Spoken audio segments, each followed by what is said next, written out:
Estamos vendo a história da igreja e hoje nós vamos passar para a nossa segunda parte, a Alta Idade Média. Aqui tem um detalhe, tá, gente? No Brasil é chamado Alta Idade Média porque os historiadores no Brasil seguem a escola francesa. Para os franceses chama-se Alta Idade Média. Não há acordo sobre a Idade Média. Na verdade, a Idade Média tem 1000 anos e não há acordo na subdivisão da Idade Média. Para os americanos, a Alta Idade Média é o contrário, no final da Idade Média. Né? Para nós, por causa dos historiadores franceses, a Alta Idade Média vai de 476. O que aconteceu em 476, que nós vimos, que é importantíssimo?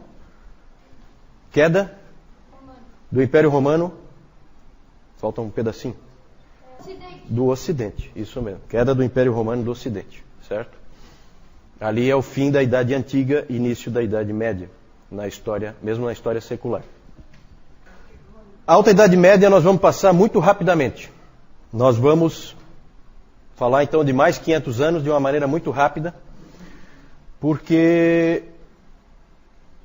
não tem muito detalhe para a gente entrar. Aqui a gente vai passar bem mais rápido do que nos primeiros 500 anos. Depois, no terceiro grupo de 500 anos, nós vamos com um pouquinho mais de atenção. E nos últimos, aí a gente tem que ser bem mais detalhista, né? Hoje é o nosso quarto encontro, né? Hoje nós chegamos à metade, certo? Então vamos ver se a gente consegue manter o nosso ritmo. Pouca coisa aí, ó. Primeiro nós vamos dar um passar de olhos por todos os 500 anos, o que aconteceu. Esse primeiro item, a Alta Idade Média, mais 500 anos. Depois vamos falar da expansão da igreja cristã. Depois conhecimento e teologia, vamos ver em que pé que está a teologia nesse período. E por último temos que falar da ortodoxia oriental, a igreja ortodoxa oriental. Certo? Vamos começar então falando da Alta Idade Média, mais 500 anos. Vamos nos posicionar historicamente. No domingo anterior, no nosso último encontro, nós terminamos vendo um monte de figuras sobre os bárbaros invadindo o Império Romano. Cada vez um novo grupo de bárbaros invadindo, e eles vão aos poucos minando o Império Romano do Ocidente, e ele então desaparece. Acaba caindo a própria cidade de Roma, e aí o Império Romano do Ocidente desaparece. Resta o Império Romano do Oriente, também chamado Império Bizantino, exatamente. A Idade Média são 1000 anos, como eu disse antes. Muitas vezes é chamada de Era das Trevas, né? É claro que quem vivia na Idade Média não sabia que estava vivendo na Idade Média. Isso aí é uma classificação que vem depois dos historiadores.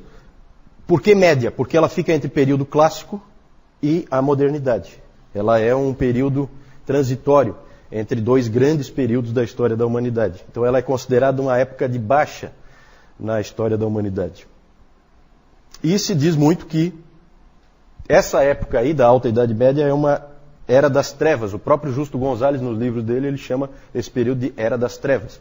O professor Calhoun discorda, ele acha que não é bem assim, Era das Trevas. Ele acha que só o 10º século, do ano 900 até o ano 1000, é que realmente foi um período assim de trevas mesmo, porque nada acontecia, e isso muito em função do fato de estar se aproximando o ano 1000. E as pessoas com muito medo da aproximação do ano 1000. E o ano 1000 chegou, nada aconteceu, né? As barbaridades que aconteciam continuaram acontecendo, as coisas boas também. O sol amanheceu normalmente, não houve nada de especial. E o 2000 aconteceu a mesma coisa, né? Exatamente. Esse nós vivemos, né? No 1000 eu não me recordo bem. O Newton lembra, porque o Newton... Né? Da Arca de Noé em diante, o Newton está bem lembrado. Está bem lembrado dos acontecimentos. Isso. Então nós vimos que o Império Romano não é mais Império Romano, mas também, gente, não existem ainda os países modernos que a gente conhece hoje. Isso também não existe. Então essa é a época, quem não fugiu da escola, estudou lá nas aulas de história, que é a época do feudalismo. Por que isso? Porque você tem a Europa distribuída por tribos bárbaras. E uma não gosta da outra. E essas tribos bárbaras, eles têm sede de sangue. Eles adoram guerrear. Então, eles acabavam sempre um fugindo do outro.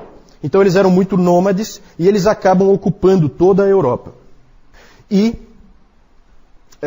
eles iam forçando, conforme os bárbaros mais fortes empurravam os mais fracos para frente, eles iam entrando cada vez mais no Império Romano. Né? Foi assim que Roma foi caindo aos poucos, certo? E aí, essas tribos dividiam as áreas que eles controlavam, para manter o controle, eles dividiam em áreas menores. Essas áreas eram entregues para determinados senhores. O rei de cada tribo bárbara dessa entregava para homens da confiança dele, entregava determinadas regiões. Ó, você vai cuidar dessa região aqui, você vai cuidar dessa.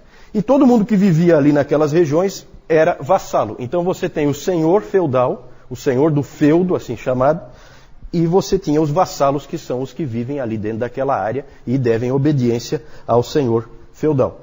Então é uma época, gente, essa época é uma época em que nós não vamos encontrar muito avanço do conhecimento, nem da teologia.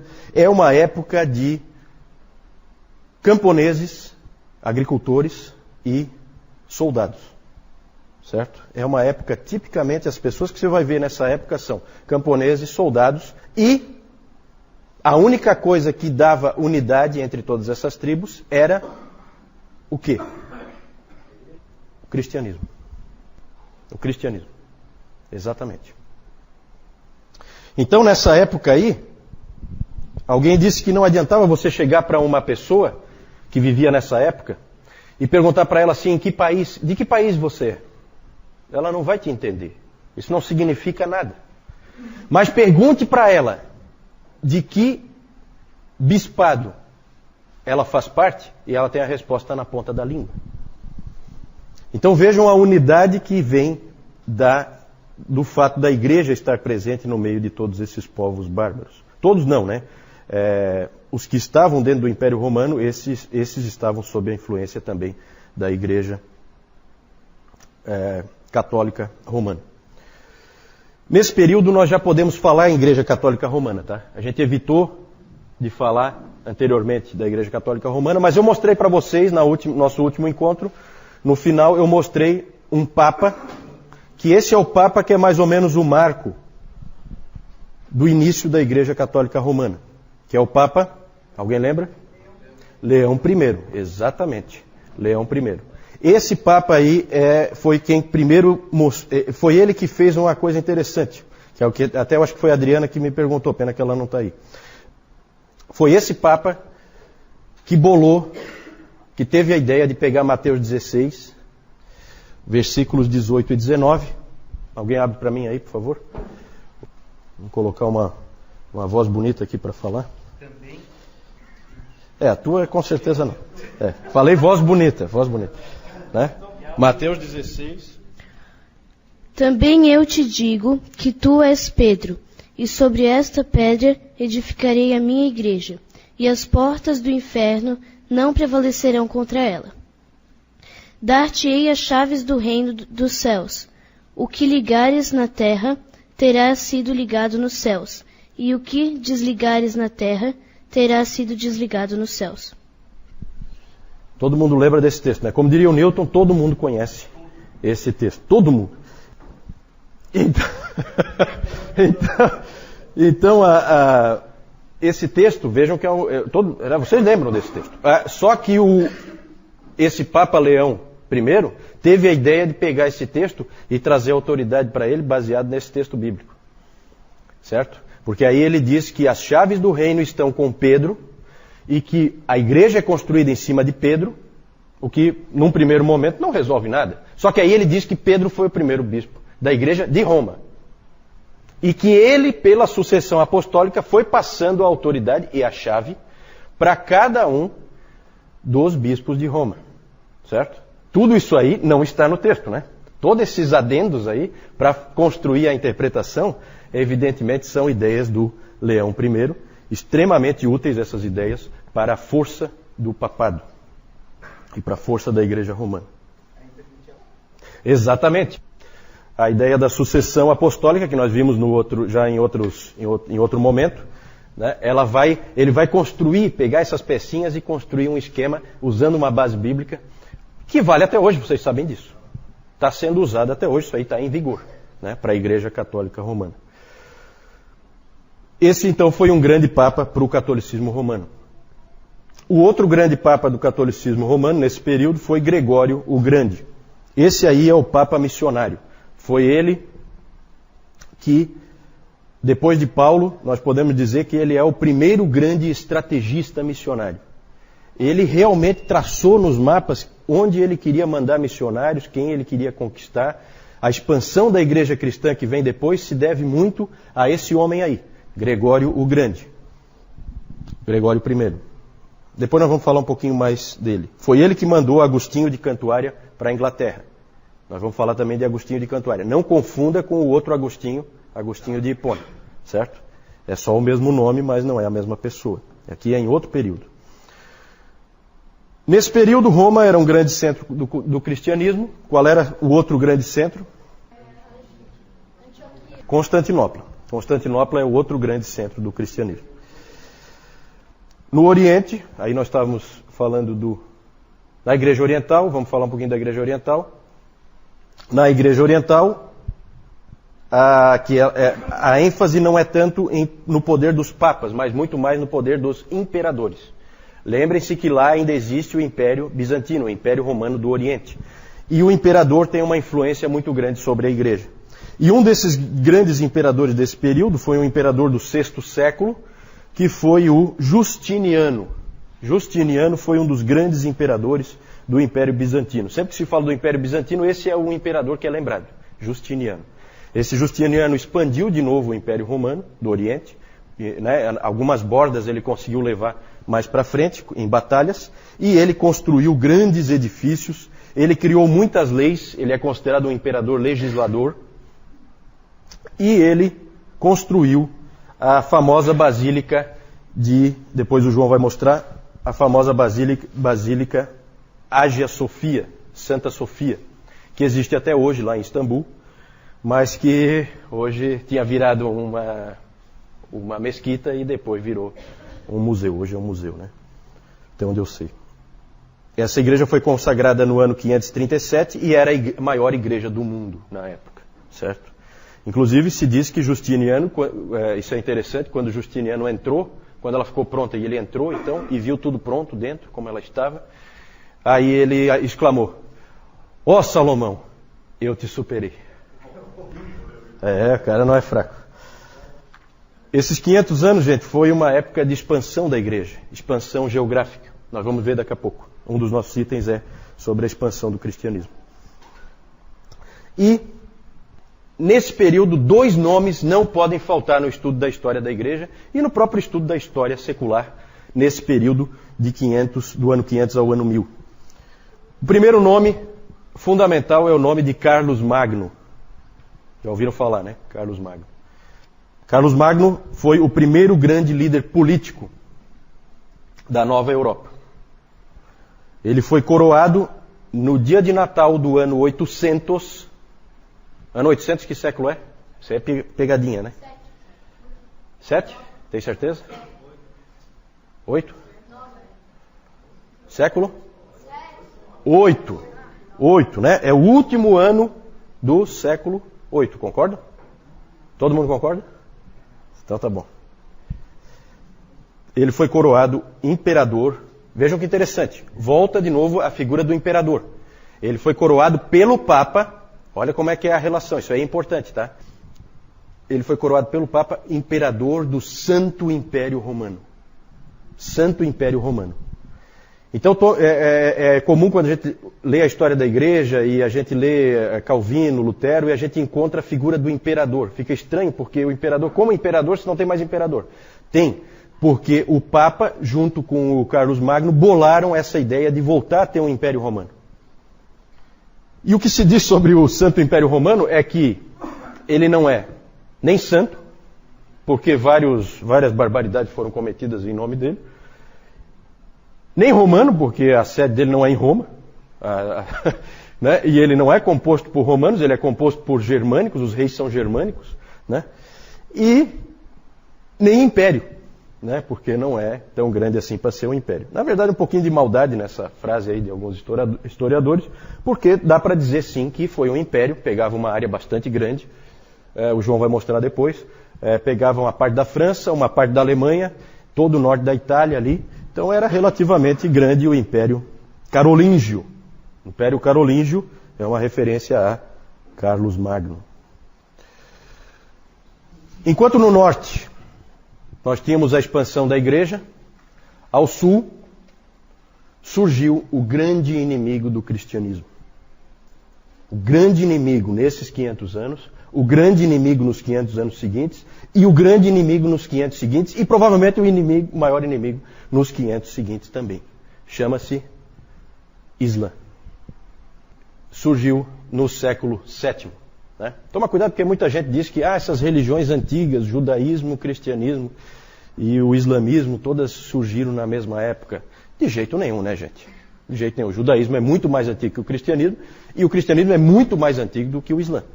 Certo? Não dá nem para comparar. Nós não vamos entrar em detalhes sobre o islamismo, na verdade nosso foco é a história da igreja, mas vocês sabem que o islamismo é fundado por um sujeito chamado Maomé, e esse Maomé morreu em 632, e nos 100 anos depois da morte dele, o islamismo cresceu assustadoramente. O João vai mostrar depois o mapa também. É assustador o cristianismo, o islamismo, o que cresceu em apenas 100 anos. Ele tomou todo o norte da África, todos aqueles grandes centros do cristianismo que nós vimos foram tomados pelos muçulmanos, Cartago, a própria Alexandria, certo? Por isso que Alexandria já não dá mais para dizer que era um grande centro do cristianismo, porque já estava sufocada ali a igreja pela presença dos muçulmanos. Eles daí foram tomando tudo, aí eles foram pelo norte da África, ali para a Ásia tomaram tudo. Tudo começou na Arábia Saudita, tá? Foram tomando todo o norte da África. Isso, foram invadindo e tomando. Não, é militar o negócio. É militar. O próprio Maomé, ele foi expulso de Meca, ficou em Medina. Quando ele voltou de Medina para Meca, ele voltou pela força, certo? E aí a Arábia Saudita ali é o início, é o berço, né, do islamismo. E eles avançaram, os muçulmanos avançaram pelo norte da África, que é onde nos interessa mais, e aí eles atravessaram lá na ponta, depois ali no mapa vocês vão ver, lá na pontinha do norte da África, próximo da Península Ibérica, você tem o Estreito de Gibraltar, que é bem próximo ali. Por ali eles entraram na Europa. E aí tomaram a Espanha inteira. E começaram a avançar pela Europa. Na verdade, o cristianismo não morreu, não foi sufocado, não foi destruído, por causa dos francos. Depois vamos falar dos francos. Os francos são muito importantes para a sobrevivência do cristianismo. Eles venceram os muçulmanos na Batalha de Tours, que foi aniversário essa semana, no dia 10 de outubro de 732. Eles venceram, o Carlos Martel, né? O Carlos Martel venceu com as suas tropas o avanço dos muçulmanos e conseguiu segurá-los na Espanha, eles não foram mais para frente. E do outro lado, em 718, as tropas do imperador conseguiram também conter o avanço dos muçulmanos. Eles não conseguiram tomar Constantinopla. Constantinopla, como nós vimos na outra vez, é estratégica, e eles conseguiram manter Constantinopla de pé. Então, nas duas pontas da Europa, houve proteção, houve segurança e o cristianismo ficou na providência de Deus protegido. Senão ele teria sido varrido do mapa. E só existiria islamismo. Na Ásia. Falamos, de vez em quando a gente fala um pouquinho da igreja na Ásia e na África. Por que a gente não fala aqui vocês aqui da frente, por que a gente não fala da igreja na América? Nunca falei da igreja na América. Porque ela foi descoberta bem É isso. A América ainda nem foi descoberta. Tá certo. Depois nós vamos falar da igreja na América. Ainda não, né? A igreja na Ásia. Na Pérsia, a igreja continua, a igreja nestoriana, certo? Lembrem-se sempre, na Pérsia a igreja é nestoriana. A igreja nestoriana sobreviveu ao domínio muçulmano, porque ali na Pérsia foi tudo tomado pelos muçulmanos. E ela inclusive conseguiu se expandir. Missionários persas chegaram, no ano 635, chegaram à capital da China. A capital da China, nesse período, a China era dominada pela dinastia Tang. Eles conseguiram chegar até lá, na China. Era Chang'an, acho, alguma coisa assim. Não tenho bem certeza. Na Índia, a igreja permaneceu viva. Na China, então, eles chegaram até a China. Na Índia, a igreja permaneceu viva, mas no meio de um monte de hinduístas, budistas. Então, igreja fraca, pequena, com dificuldade de sobreviver, perseguida. Né? Então, sempre foi assim. A igreja de Mar Thoma, né? Tem uma igreja lá. Mar Thoma, referência a Tomé. Certo? Lembre-se sempre, a igreja da Índia é uma igreja diferente, separada, fundada lá por Tomé. E na África, norte da África, já falei, os muçulmanos tomaram conta de tudo. A igreja conseguiu sobreviver no Egito, a igreja copta. Né? Então, em Alexandria permanece ainda a igreja, mas agora com bastante dificuldade por estar sufocada pelos muçulmanos. Na Núbia, atual Sudão, a igreja cresceu nesse período, mas praticamente desapareceu nos 500 anos seguintes. Na Etiópia é o único lugar em que a igreja permaneceu viva na África. E permanece viva até hoje. João. Então, como o Juliano estava falando, aqui nós temos o período do feudalismo, que ele era sempre composto por esses 3 grupos aqui. São os clérigos, os soldados e os camponeses, onde tinha a intervenção sempre da igreja ali. Aqui nós temos o Leão I, que ele era conhecido como o Grande, né? Grande, não porque ele disse, mas os historiadores acrescentavam, né? E ele foi papa, o papado dele começou em 440, terminou em 461. Depois nós temos aqui também o Papa Gregório I, que ele teve um papado também começou em 590 e terminou quando ele morreu em 604. E aqui nós temos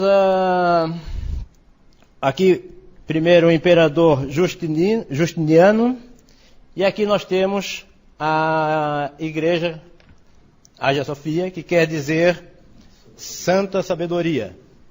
Tá? Como a gente pode ver aqui, quando ela foi construída, ela tinha até uma cruzinha ali em cima que era uma igreja. Em 1453 ela passou a ser uma mesquita, tá? Onde os muçulmanos começaram a usá-la, e em 1935 daí ela passou a ser um museu. Aqui nós temos a coroação de Carlos Magno, ele foi coroado como o primeiro imperador romano, do Santo Império Romano.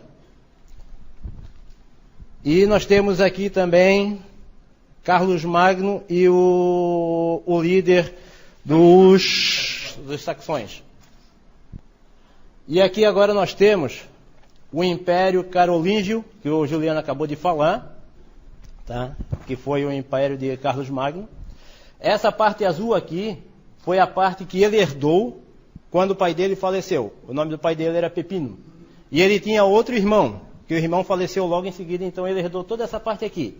Aqui nessa parte laranja aqui, foi onde ele foi conquistando.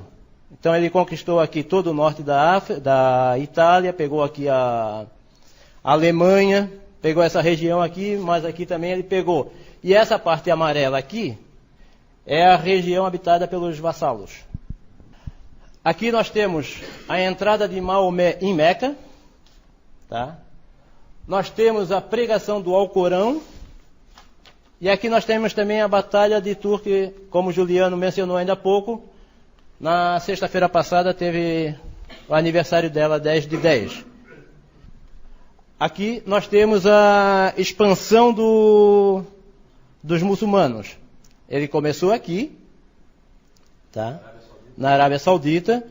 Daí depois ele, num certo período, ele foi se expandindo, pegou o norte da África, deu um tempinho e mais tarde começou aqui também, onde ele passou aqui para toda essa região. Aqui ele passou pelo Estreito de Gibraltar, onde ele pegou aqui também a Espanha. A gente pode ver que aqui tem Espanha, tem Portugal, só que naquela época não existia Portugal, tá? E aqui também, para esse lado aqui, ele também começou a conquistar o islamismo, começou a se expandir.